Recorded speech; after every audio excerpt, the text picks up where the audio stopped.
Another episode of Design Time. I just got back from Florida where we put the angle kit onto Cletus McFarlane's Cadillac. That is one of those things where Cam and I actually ended up doing so much stuff on the car aside from the angle kit that when Cletus showed up, he basically assumed that the car was good to go, and we knew that was going to happen, and he was just going to floor it.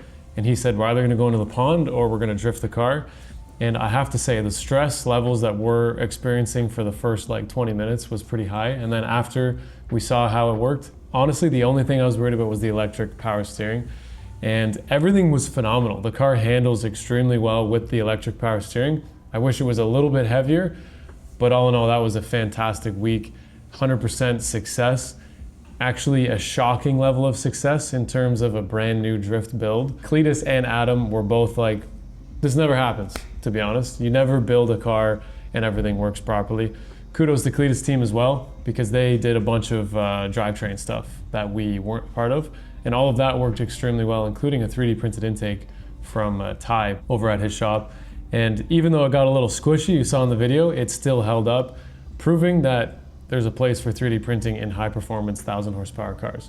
We are gonna get into some things that I'm going over, which is the Formula Drift Pro Drivers kits. We've been working on over the winter some refresh, small, minute changes that we're making to the kits to basically test with them based off their feedback.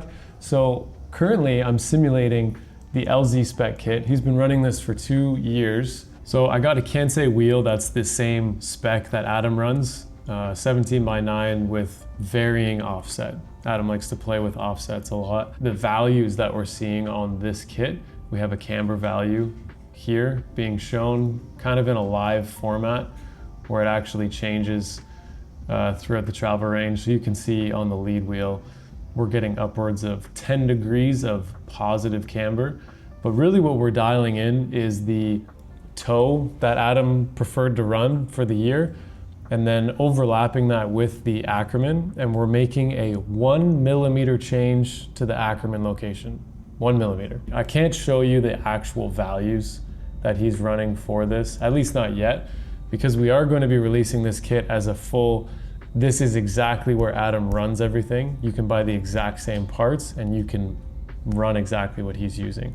So before we release all the data, you're gonna get a full spreadsheet with basically what we found over the last couple of years. We've exactly matched all of the adjustment points, all of the pickup locations. I gotta make the wheel wells visible.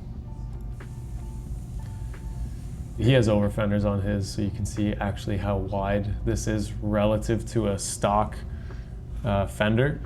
But even his position on where he runs his top plate, it's fairly drastic. It's quite a lot of caster, I will tell you, much higher than what most are doing. And it's giving this car really unique jacking, weight transfer, and handling characteristics that you would not normally see, or that people would normally not think handles very well. And Adam makes it work extremely well. And a lot of it makes sense. I'm not gonna get into why.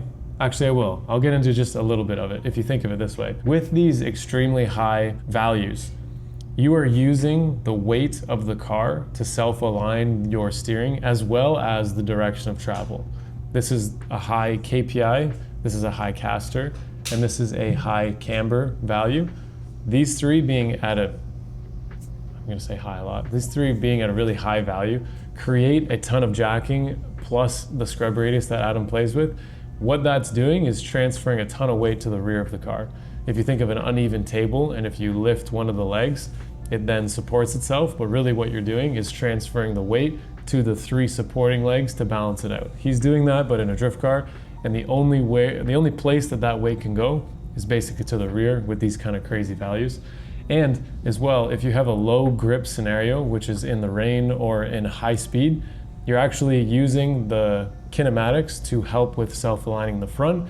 And with drifting, the thing that makes a drift driver and car do well is if the driver gets as much data as he can possibly get from the car and from the steering wheel. And if you have low caster, low KPI, low camber, you're actually not going to get that much feedback through the wheel. The wheel's going to feel quite numb and dead, and that is going to relate to poor handling and poor performance because the driver does not have enough data to go off of. So he's really figured out a unique way to get the most amount of information, and that's what makes the car so drivable for him, and that's what makes him a top 5 in, at some point in the season, easily could have won for the majority of it, but the last 2 years in a row, I think he's finished 5th. Very tight points for the top, so he is an easy contender for first place pro Formula Drift, arguably the best in the world. Going into the next thing, we're also going over Tommy Lemaire's kits. Very small changes. We need to get the arm slightly shorter to give him just a little bit of adjustment range in the lower, and that's really all we're changing on his rear kit. This is basically where he likes to run it, and we're making changes to some anti-squat adjustments that he wanted. His car was also the fastest on grid next to Adam. We're doing some things in the front as well. Not gonna go into extreme specifics because he is in the testing phase and some of the stuff may change, but basically we're making a KPI adjustment, very small. We're making a caster and a camber adjustment, also both very small. Everything else is staying the same.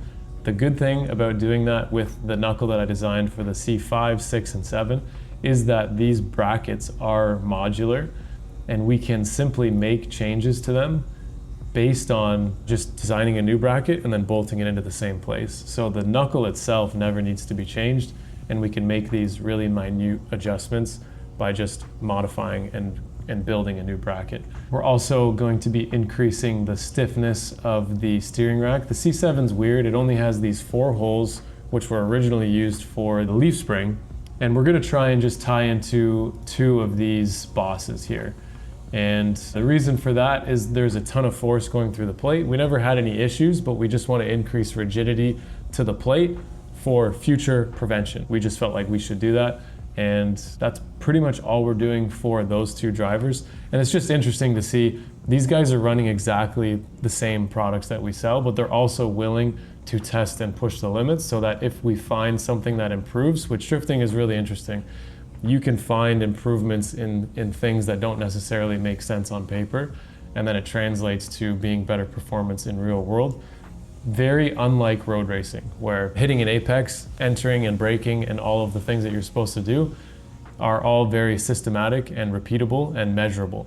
Drifting is completely different.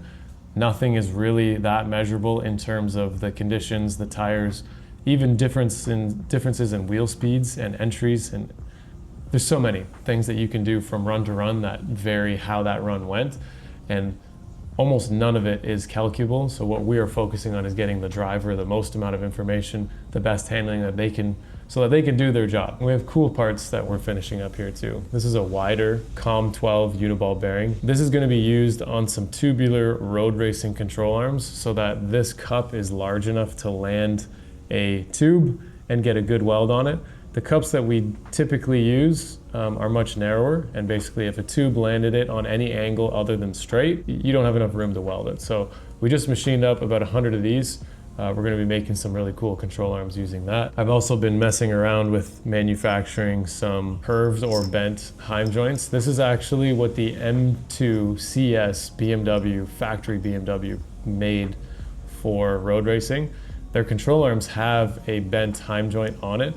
So I did this just to simulate that, and we are actually going to be manufacturing 15-degree angled Heim joints in some of the designs that we have coming up in the future. And let me tell you, when you do these things, you might see it a year later after you get all of the preliminary stuff done.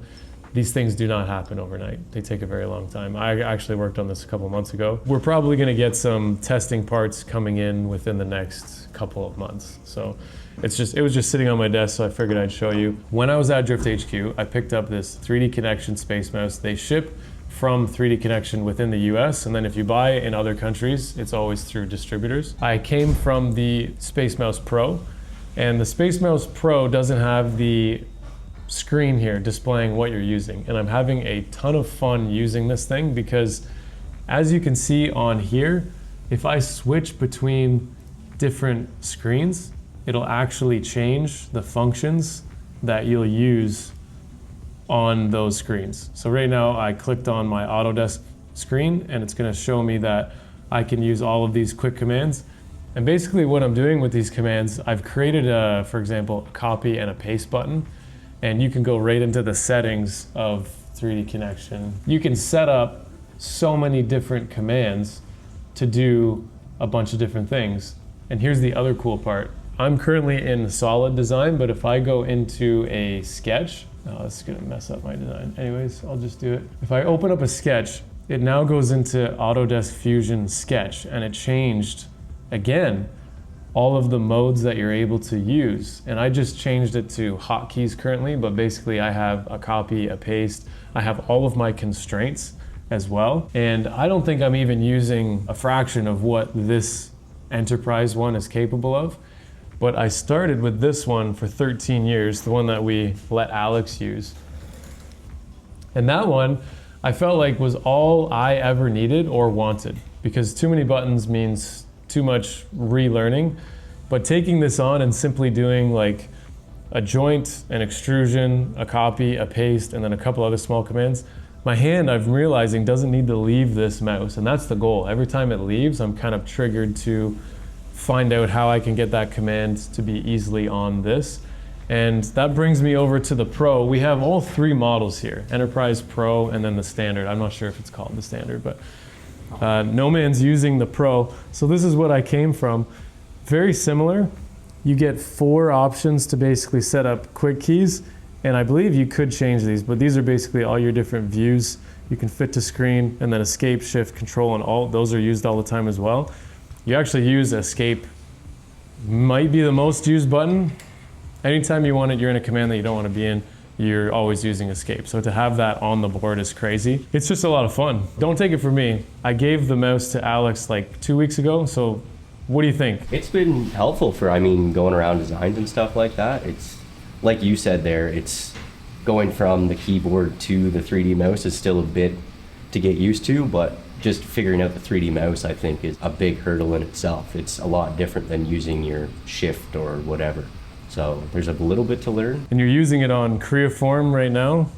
So just like I said, the mouse will actually switch its control to Creaform, and then it'll go to Fusion. And this one has 2 buttons that you can program, here and here.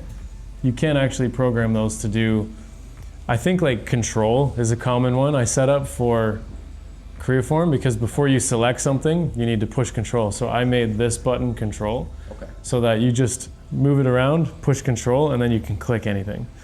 So I don't think you set that up yet, but you can, because this one has 2 buttons. The Pro has like, I don't know, 10, and then the Enterprise is just ridiculous. He's able to use that for 3 different softwares on the same computer, and then No Man is using it.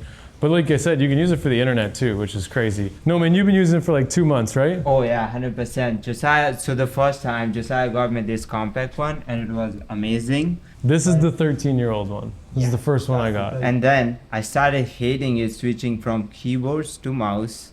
So 2 weeks ago he got me this Pro one, which is amazing. He has an escape button on it, then all the shortcuts for those. So now I don't even have to leave my hands from the mouse to keyboard, which is amazing. So like now, just as Josiah mentioned, it's like you're concentrated on the designing, you're not moving your hands around, so that you can do much more on that one. So it's been amazing. So I think what we're gonna do is create a very complex part that has to have a lot of different sized fillets put on it. And then we need to joint a bunch of things to that part. And then I think we're gonna time ourselves, keyboard versus 3D mouse, because with the different size fillets, you can't do any kind of select all. You have to actually pick all of the edges. And with the 3D mouse, I think what you're gonna see is maybe half the time it'll take to do that specific process versus needing to use the keyboard. It's a workflow thing, it's cool, and especially for my screen share and screen recordings, it flows so nicely. There's no choppiness to it, and there's no panning, rotating. It's like a very consistent zoom, in, out, up, down. I can basically, as if you were using your own eyeballs looking at this thing on a table, you can do the same thing with your mouse, and then you kind of connect to it, and it just is way more fun to design like that. That's really all I have to talk about on those. This is something that you guys should buy. I do actually have a discount code for these as well. On 3D Connection's website, you can use Josiah DT, which is design time, all capitals. Josiah DT will actually give you 10% off if you want to go and get a 3D mouse of your own. That's it for this Design Time episode. We're doing a bunch of stuff in the shop that you're going to see later.